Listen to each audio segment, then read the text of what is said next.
A dark little tale, really, of renewal. I don't know if what grabbed you here, whether it was Alan's script, or whether it was working with Susan, or working with Benicio, or you felt that there was something in Audrey that you could click with. I think initially it was the script, because Benicio wasn't cast, Susanna wasn't hired as the director. I read the script about a year and a half before any of those people got involved, and I just related to the material. The character of Audrey, the character of Jerry, the children, I related to everybody's struggle. They were perfectly imperfect people who were really complicated, dealing with complicated situation that we all have to deal with probably at some point within our life, whether it's our immediate family or a friend of a friend. We will all deal with sort of the issues that this movie presents, and I thought it was compelling. I'm wanting to, when it came to playing Audrey, clicking into that sense of loss that she has, and that sense of a need for renewal. I don't know whether that was easy to tap into. I know that there's been times in your own life that you would have had downs and ups and all the rest. I don't know whether those things are easy to pull on, or whether you really just sort of let yourself go with whatever the script is telling you to do. Or well, you know, it's often hard to use your own life experiences and sort of put them on the screen.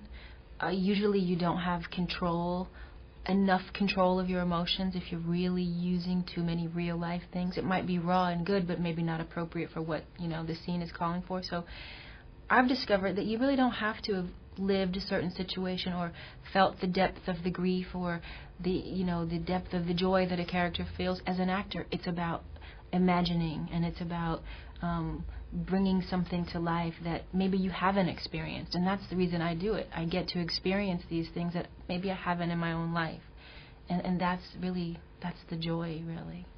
It did strike me as a film that's probably more art house than mainstream, especially compared to something like Perfect Stranger. And I guess from your point of view, that's part of the attraction, is that to go one direction the next time to go a different direction. Is it something that you would think about? Is it merely a reaction to the last movie, or do you actually think about your movies in a kind of a broad sense of, well, I've done this genre before, I'd like to try over here? Or sometimes it's about wanting to try different genres. Like right now I want to do a romantic comedy. It's sometimes about wanting to specifically try something new, and other times it's about going where your heart leads you, reading a script and reading material that sometimes or somehow moves you enough to want to be able to bring life to that character. So sometimes it's thought out, sometimes it's much more spontaneous, I think.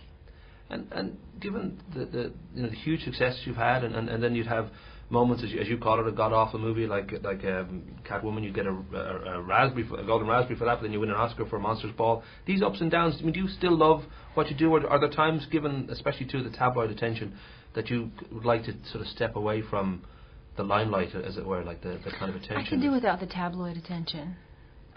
Because the tabloids now are more promoting lifestyles. We go out on press junkets and it becomes more about our personal life than the movies in which we work so hard on.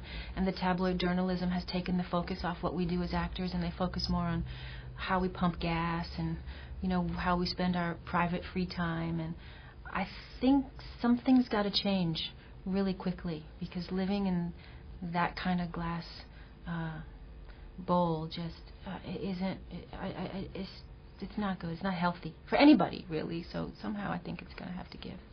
Even though I only look about 21, I have a daughter who turns 18 on Monday, and I know that when she kind of came into my life, that the usual thing where it just seemed to put everything in a different kind of perspective. And I don't know for you if there's even thoughts of that now, that you kind of feel, well, career is not going to be my number one, or maybe it's never been your number one. I don't know if that's true to say. No, career will be important. I mean, my child will need college education and all the things that children need today. So, career will be important in order to provide my family for what they'll need. So it's not something I can really turn my, eye away from. What shape my career will take, I think, might be different.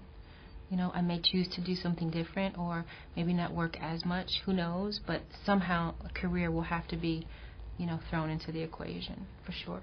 I should just finish up. I think I have 1 minute left. Just quickly, when I spoke to you before, about 2 or 3 years ago, just the idea that, from a very early age, Miss Ohio and Miss Teen USA, and obviously you're an incredibly stunning woman, and I don't know whether you said, when I said to you about the idea of having to prove that you're more than a pretty face, that you said that's something you probably will always have to do. I don't know whether you still feel that way, whether you kind of, I don't know whether kind of success brings a certain degree of contentment or a degree of becoming a mother soon would sort of take a step away from that, we say, need almost to prove yourself? I don't feel I need to prove anything to anybody anymore, which is why I'm okay with the course my career has taken, the highs and lows. I have no need to prove who I am, what I'm about, anymore. And that's not because of motherhood. That's been because of age and maturity and really getting what life is all about and really investing in what others think is not really what this journey is all about for me, and I think for most people. So it's just age, maturity. Rock and roll. Yeah. I think I'll be giving the friendly finger. Very nice to talk to you, ma'am. Thank